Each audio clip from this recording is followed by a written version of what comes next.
Hey everyone, it's Cassie, and today we're going to be doing some watercoloring. If you follow me on Instagram, link in the description below, you may have seen my watercolor pieces I've been putting up recently. People have been asking about it, so I thought we'd talk about it today. I'm working on some Strathmore Bristol smooth cardstock. I also have a variety of Zig Clean Color Real Brush markers. These have the real nylon bristles, and it's what I've been doing all of my watercoloring with lately.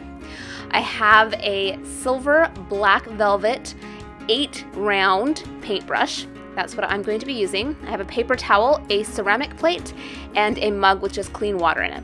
I've stamped my image using an Ink on 3 fade out ink. This is a very light ink, perfect for no line coloring. When I'm working with watercolors, I like to work in layers. So right now I'm taking my very lightest color and just putting a little bit of ink down in my shadow areas. So any place where the arm is crossing over the body or the chin area, all those areas where the shadows would fall. Then I'm taking a damp brush with clean water on it and spreading the ink from the dark shadows into the highlight areas. Now this is the very first layer, so don't worry if your shadows completely get lost. This isn't really the shadow layer, you're just putting down your first wash of color. You'll notice that I'm working in sections, so right now I'm doing the body and the legs because they're connected, but the arm I am waiting to do later. If you need to add a little bit more ink in there, go ahead and do that. But again, you're not really trying to build your shadows yet. You're just getting your base layer on. If you haven't noticed, I do have the color number listed up in the upper right hand corner so you can keep track of what color I'm using. When you're happy with your first layer, go ahead and let that dry completely. Next, we're going to start building our shadows and our dimension. To do this, I'm coloring onto my ceramic plate with my darker marker and using a slightly damp paintbrush to pick up a little bit of the ink. Now you can always add more later. It's easier to go in lighter layers and build your colors. So I'm adding it to my shadow areas and then fading it in towards my highlights. I don't want to cover all of my highlights. I want to leave some of it that lightest color, but I do want to define my shapes. You will see me dipping my paintbrush back into that water and then wiping it off on that paper towel quite frequently, and then going in and covering a lot of the area with that just clear water. This helps keep all of the area damp so I don't get any harsh lines as my paint is drying. I'm going to continue slowly building my shadows. If you need to, you can blot off a little bit extra ink or water with your paper towel. Then we'll let this section dry and we'll move on to our next section. I'm doing the exact same thing with the arm that I did with the body. I'm starting with my light color and then moving into my shadow color from the plate. Then I'll repeat that process again with the head and ears, just slowly building my layers. You want to make sure that you're allowing each section to dry before you move on to a section touching it. So the body is dry before I start painting his head. Otherwise you'll get your lines blurring.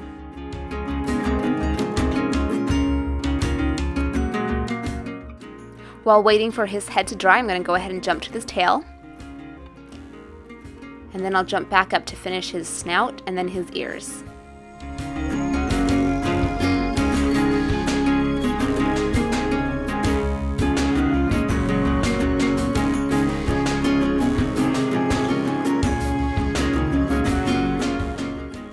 With no line coloring, your shadows are very important because they help define the shapes and separate different objects from each other.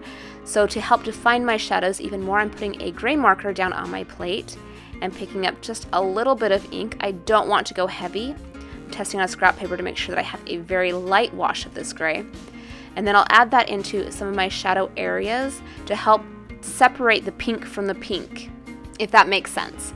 So because the ears and the outside of the ears and the inside of the ears are both pink, it really needs a little bit of desaturation in the shadows to help define the shape. So I'm going to continue adding in the gray shadows wherever they are needed to help separate and define the shadows. And I'm going to continue using a clean, slightly damp brush to help blend it towards the center and keep the larger areas slightly damp to avoid any harsh water lines. Also, blotting it with the paper towel will help avoid the water lines.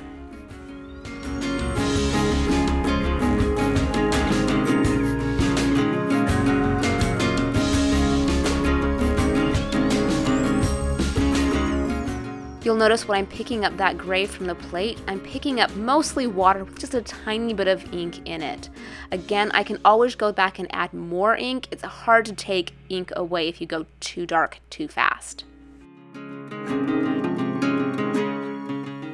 Once I have my shadows done, I'm going to go ahead and let this dry so I can see where we are. I don't want this piggy looking too gray, so I'm going over some of my shadows with my lightest pink color and blending it back out. This will give it that pink color again, but the shadows will be desaturated.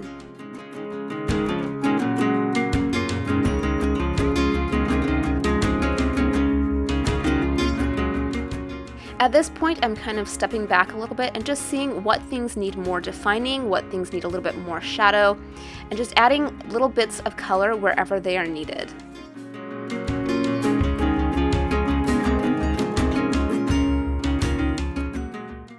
To keep his feet light, I'm just doing a light wash of the gray ink.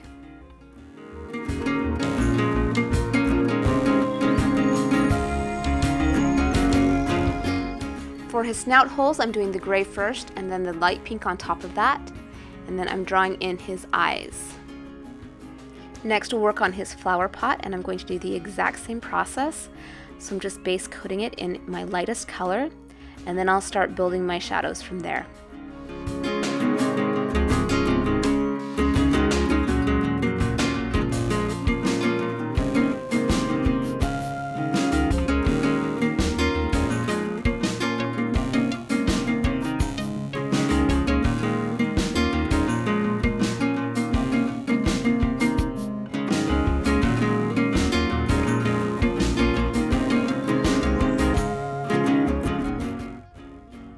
Next we'll add in the stem for our flower as well as the leaves.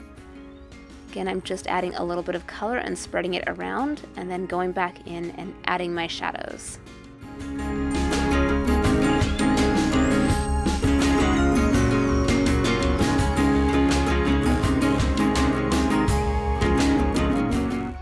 For this flower, I'm going to start with my purple color, and I'm going to put a little bit of ink down in the shadows and then spread it around with my clear water to create my base coat. And I'll do that for all of the petals. And then instead of adding a darker purple for my shadow, I'm actually going to go in with my dark pink for my shadows. This will give it a little bit more interest in my colors. For my ground, I'm adding quite a bit of water to my green and spreading that around. And I'll pop in a little bit of darker green for the shadow. Once that's dry, I'll take my green marker and add a few flick marks to add some grass. And here we have the finished card. Thank you so much for watching. You can find links to the products I used in the description below, as well as links to where you can find me on Instagram, as well as my blog. Please remember to like and subscribe, and let me know in the comments if you want to see more watercolor videos. Have a wonderful day. See you soon.